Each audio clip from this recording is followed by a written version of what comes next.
Are you or someone you know looking to buy or sell a home? When you use a HomeGain Realtor to buy or sell a home, you can get $150. Visit HomeGain.com and click on the Promo 150 banner at the top of the page to get started. Compare HomeGain Realtors and choose your favorite.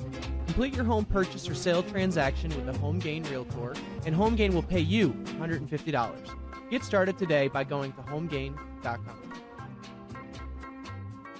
Welcome back, everyone, to Real Estate 360 Live. I'm your host, Ryan Sloper, joined by my guest, Louis Cammarosano, the General Manager of HomeGain. Reminder that the show is dedicated to building the D.C. Metro's markets by giving you good free advice. If you ever have any questions, concerns, the best number to reach out to us is 877-245-2030. That's 877-245-2030. Or you can visit us via the web at realestate360live.com. That's realestate360live.com. On the right-hand side, there's an Ask a Question button. Just click that, enter your contact information, and we will get back to you today. So, Louis, before we went to break, you had asked, we were talking about employment and, job hopping or moving from job to job. It is allowed, okay? Typically, lenders want to see 2 years of continuous employment history, all right? The one thing that they do not like to see is gaps in employment, though, okay? So if you got laid off and then you got a 6-month gap and then you went to work with another job, more than likely you're going to get denied, okay? But until you've been at that place 2 years. Exactly. Yep. Now, there are extenuating circumstances, obviously, in certain cases where, there could have been a death in the family, different things that you can make an exception for. But if it's just the fact that you lost a job and you were looking for another one, you're going to have a hard time because you can't have those huge gaps. They don't even really like small gaps. They really like from you to be able to, already have that other job lined up before you're gone from your other one. Mm-hmm. So, and this is tough because, in the government contracting world, especially here in the D.C. metro area, these government contracts are sometimes cut, immediately, and they've got to release these people. So these people had no idea that the layoff was coming. Right. And now they got to give you 2 weeks' notice. No, they don't give you 2 weeks' notice. You to give them 2 weeks' notice, but they fire you on the spot. Right. And then it's, you need some time to look. And just imagine being in the middle of a real estate transaction and that happens. I mean, you're done.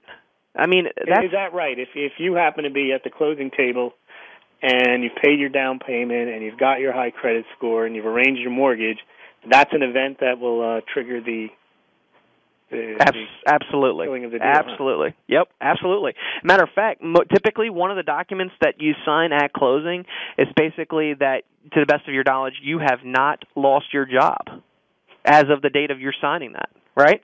So even if you know that it's coming, this is essentially what they're asking you. You know what I mean? Right. Now, granted, how somebody signs that, I don't know. I mean, if it's a question, if they know that they're going to lose their job in the next week and they still sign that they have their job, but that's a deal breaker. That is a deal breaker right there. From a credit perspective, of course. Yeah, absolutely. I mean, how else are you going to pay the mortgage?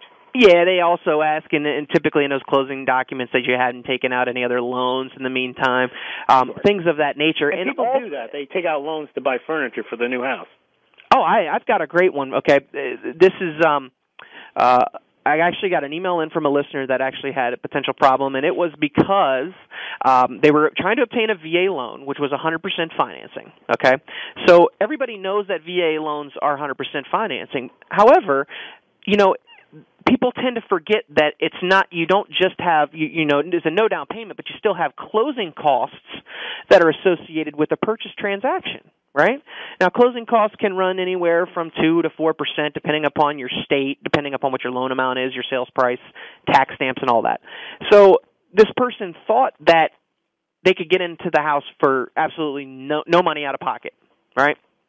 And come to find out that they were going to have to at least come up with, $3,000 to $4,000 for closing costs, which they didn't technically have. So they were going to ask for the seller to pay them or a portion of those. They ended up not being able to negotiate that full amount. They only put down, I want to say, maybe a $500 security deposit on the transaction, and they needed some $2,000 plus for total closing costs. They were asking me if it was okay if they just went and borrowed from their credit card to take that money to be able to use towards their closing costs.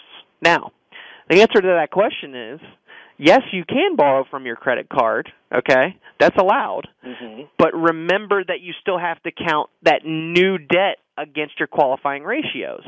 Don't just assume you can borrow the money and nobody's going to pay attention to it, right? Because what the lenders are doing now, typically 2-3 days before closing, is that they're re-pulling your credit to make sure that there's no changes in your actual credit.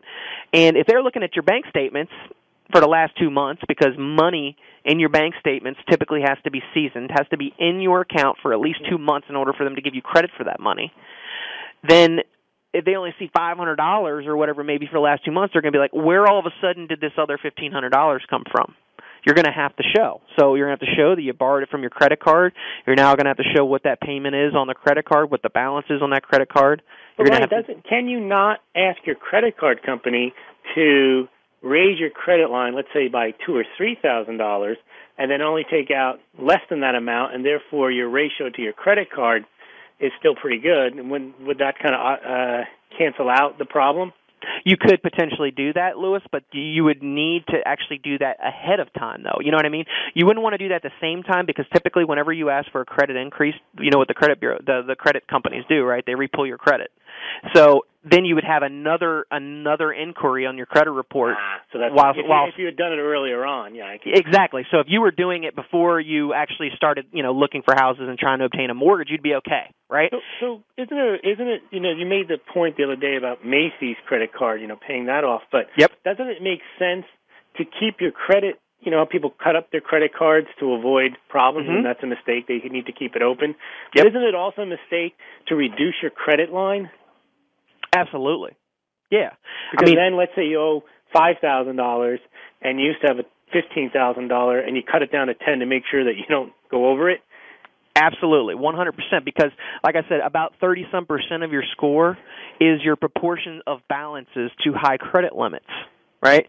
So if you had a current balance of $5,000 and your high limit was $14,000, that's a much lower percentage than if it's $10,000, right? And you lower it because you're worried that you're going to run it up to $14,000. Absolutely. And for people in those situations that, you're worried that you're going to use the card and you still have a balance existing on that card, there's nothing wrong with cutting that card up, okay? You don't have to use... But leave the higher credit. Absolutely. Leave the higher credit limit. Don't touch that. You can still pay down your balance and not use the card any further, but leave those high credit limits. I always advise, it's great to have as much available credit as possible, because guess what? As long as your balances are proportionately where they should be, I typically say keep them to 30% of whatever your high credit limit is, right. Then you're going to be in good shape. I don't care if you got 15 credit cards and you only have a balance on one of them. That's established credit that you have. You know what I mean? And the more credit that you have, as long as you're not, maxing out every single one of those cards, you're going to have a much higher credit score than somebody else. So, these are little small tidbits that I think go a long way. The credit scoring system is so intricate that it's confused, and it's very confusing, because the average person, it's no way in the world, because they use these very complex scoring models, which all are very coded. The basics of it are just to pay your bills on time. Okay? Don't close accounts. Don't close open accounts that were positively rated. Leave them open. Okay? Leave them open. And don't lower credit lines. It sounds. Don't lower credit lines. If you have collections that you can negotiate. So the prime example, people think that just because you have a collection you owe $500, that you have to pay $500. No, you can negotiate and you can settle. But here's the key component of settling. You want a letter from the lender or the collection agency that says that if you pay X amount of money, they will delete this permanently from your credit report. You don't want them giving you a letter that says if you accept payment of $500 that they're agreeing that's settling the account in full. Because you know what the difference in that is that they're then going to report on the credit report that it was settled for less than amount due. Okay? Versus we're deleting that item permanently from the credit report. There's a huge difference there, right? Because that collection could linger on versus just being deleting from the report where it looks like it was never even there. So, all of these things that I'm talking about, a professional can help you out with. I'm not asking any of you to go about this on your own because I wouldn't want you to. Reach out to me. I can point you in the right direction. We use 2 or 3 different legal credit repair companies. They're not fly-by-night companies that are just going to take your money and not get results. You typically only pay after results are achieved. So you really have nothing to lose. You pull up your free credit report on annualcreditreport.com, review it yourself, find out where your issues are, reach out to me. I can put you in touch with them. And in many cases, guys, some things are just maybe 1 or 2 accounts. Those things could probably be solved in as little time as 30 to 45 days. Now, there can be, a lot more issues if somebody's got, a 45-page credit report and got collections and judgments and things like that. But you know what? You got to start somewhere. Whether you'd like to believe it or not, everybody says that you like to live off cash. You have to have the access to credit. You just do. Because if you don't have credit, good luck trying to obtain a home loan, number one. Good luck trying to get a good interest rate on an auto loan. Good luck on any credit cards. I mean, it's a necessity. Now, you talked earlier, Liz, it'd be nice if all businesses could really grow organically through, savings and things like that. But, there's many businesses out here that have hundreds of thousands of dollars in accounts receivable, and all they really need is a credit line to float them in between time that they get the money. You know what I mean? Oh, I was just drawing a distinction between you absolutely have to have credit to build an economy, but you don't necessarily need to be making credit easily available to make purchases. There's a big difference between consumer spending and investment. So yes, you need to have savings, and from that savings, that gives you a base on which to borrow money. But what I'm opposed to is people who have no money, no savings, and are borrowing money for consumer spending.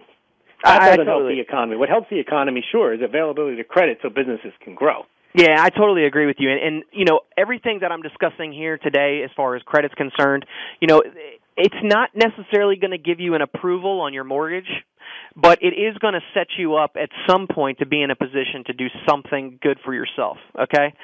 It doesn't always mean that you're going to get approved for a mortgage. I mean, the unfortunate aspect of where we are right now in the financial world, in the mortgage industry, the real estate industry, it's just a tough place.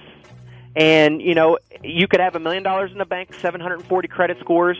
That doesn't mean you're going to get a loan.